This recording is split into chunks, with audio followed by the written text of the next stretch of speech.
everyone, welcome to Daelim Belefic Transformer Factory Show.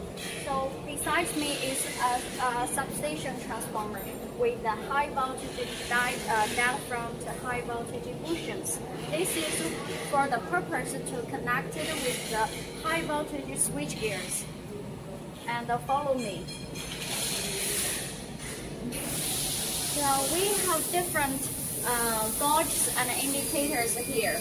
This is a winding temperature indicator, oil temperature indicator, and also the oil level gauge. The oil level gauge is here, and a vacuum pressure gauge.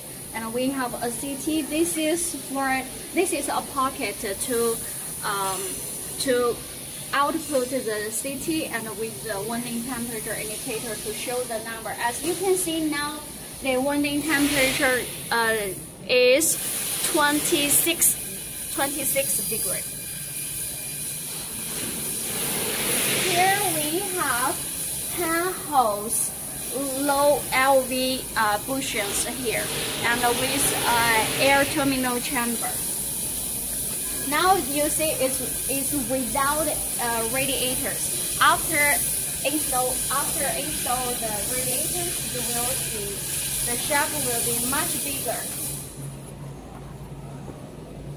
Actually, for the valves, the customer has a strict specification of the valve limitation, so we try to make the temperature rise design to be more perfect with their local requirements and with the smaller size of the radiators.